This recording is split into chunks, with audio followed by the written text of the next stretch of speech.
الكريم. السلام عليكم ورحمة الله وبركاته.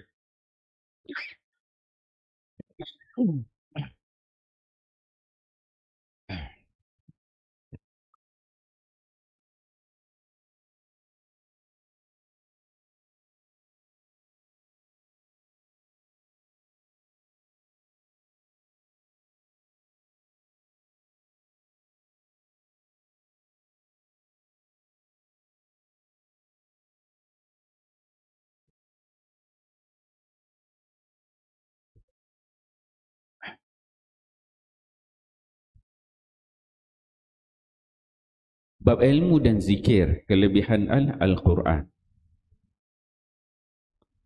Hadis ke-61. An Anas bin Malik radhiyallahu anhu anna Rasulullah sallallahu alaihi wasallam qala li rajulin min ashabi, hal tazawwajta ya fulan? Qala la. Wallahi ya Rasulullah, wala indi ma atazawwaju bihi. Qala alaysa ma'aka qul huwallahu ahad? Qala bala. Qala thulusul Qur'ani. Qala alaysa ma'aka idza jaa nasrullahi wal fath? Qala bala. Qala rubu'ul Qur'ani. Qala alaysa ma'aka qul ya ayyuhal kafiruna? Qala bala. Qala rubu'ul Qur'ani.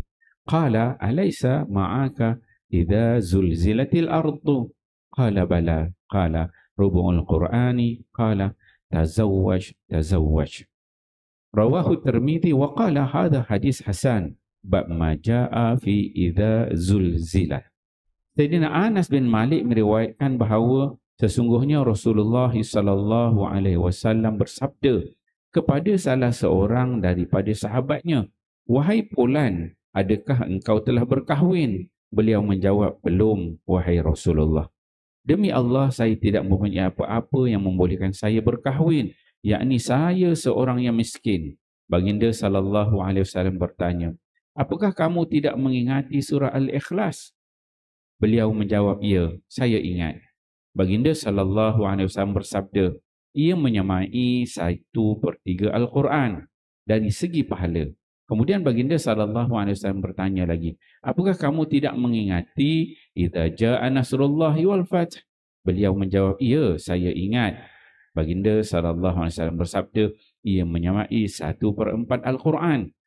Baginda sallallahu alaihi wasallam bertanya lagi, "Apakah kamu tidak mengingati surah Qul ya ayyuhal kafirun?" Beliau menjawab, "Ya, saya ingat." Baginda sallallahu alaihi wasallam bersabda, "Ia menyamai 1/4 Al-Quran." Baginda sallallahu alaihi wasallam bertanya lagi, "Apakah kamu tidak mengingati surah Idza Zulzilah?" Beliau menjawab, "Ya, saya ingat."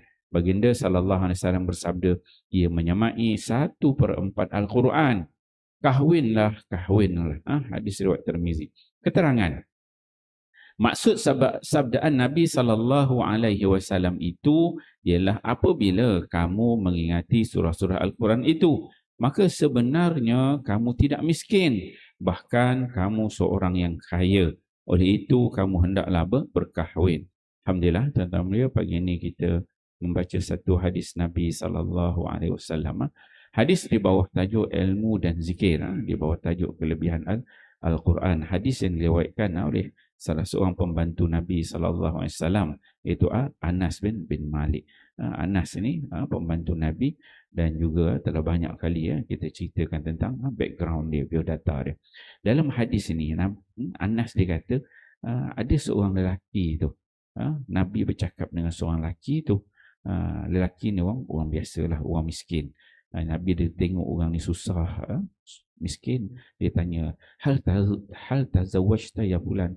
Dia tanya, kau dah kahwin belum? Dia tanya dekat sahabat Nabi. Tengok hidup susah kan. Kebanyakannya ialah ashabus suffah lah, yang duduk belakang Masjid Nabawi tu kan. Jadi Nabi tanya, dah kahwin belum? Dia kata, hal tazawwajta ya fulan? Kau dah kahwin belum? Lepas tu dia kata, dia cakap, jawab pada Nabi, la, belum lagi ya Rasul. Kata, wallahi, kata, demi Allah, dia kata, aku ni tak ada apa-apa. Dia kata, ma atazawwaju, aku nak kahwin, macam mana nak kahwin? Duit semua tak ada, dia kata. Kemudian Nabi SAW ajar dia. Nabi kata apa? Janganlah kamu rasa macam miskin sangat. Dia kata, alaysa ma'aka qul huwallah? tidak akan kau hafal surah Qul Huwallah tu, surah Al-Ikhlas. Dia kata betul lah kau hafal. Nabi kata Qul Huwallah tu 1/3 Al-Quran nilai dia. Kemudian bukankah engkau juga menghafal surah An-Nas, Iza Ja'a Nasrullah. Dia kata hafal ya Rasul. Itu 1/4 Al-Quran. Qul Ya Al-Kafirun juga engkau hafal juga. Qul Ya itu 1/4 Quran. Iza Zul hafal tak? Dia tanya pada lelaki tu. Dia kata hafal juga ya Rasul. Dia kata itu 1/4 Quran. Maka kata Nabi SAW, tazawwaj, kawinlah. Sebab kalau kita tengok dalam riwayat hadis, ada hadis yang menunjukkan bahawa orang yang miskin ini, yang dia orang ni tak ada duit untuk kahwin, maka Nabi SAW dia tanya ayat Quran, apa ayat yang kamu hafal, kata surah ni, maka kamu boleh kahwin dengan orang ni. Mahar dia apa? Mahar dia mengajarkan ayat-ayat Quran, kan, bukan menghafal hafalan, maksudnya ilmu yang diajar tu benda yang bermanfaat, diajarkan isterinya sampai boleh membaca Quran dengan baik, itu sebagai mahar.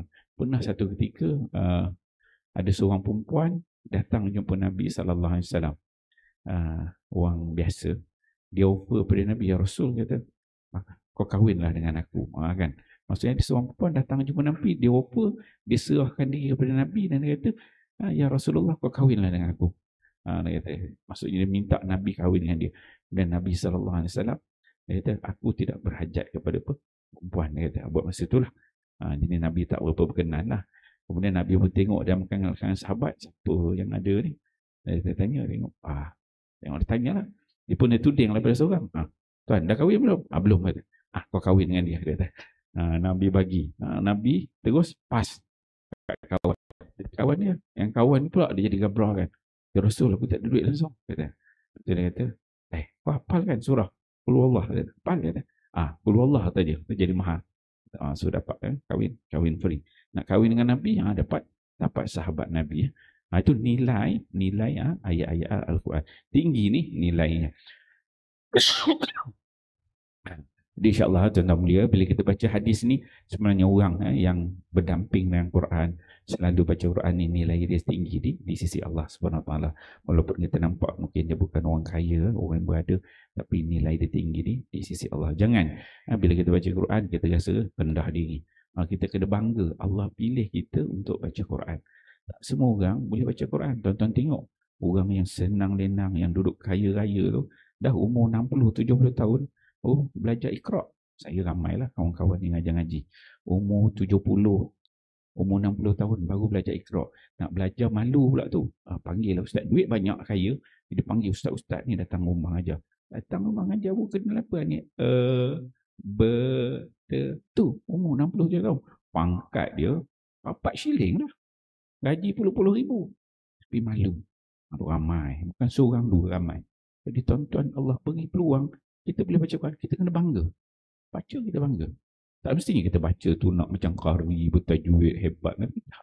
Allah Ta'ala beri kita boleh baca, elok, ada bunyi semua. Jangan tak ada bunyi. Tak ada bunyi masalah lah. Ada bunyi semua elok, Alhamdulillah. Baca terus. Kita bangga dengan apa yang Allah beri. Kan? Bukan bangga dengan benda-benda yang mengarut. InsyaAllah tuan-tuan boleh kita baca hadis ini, kita faham amal dan sampai-sampai kan. Wallahu a'lam subhanahu wa ta'ala.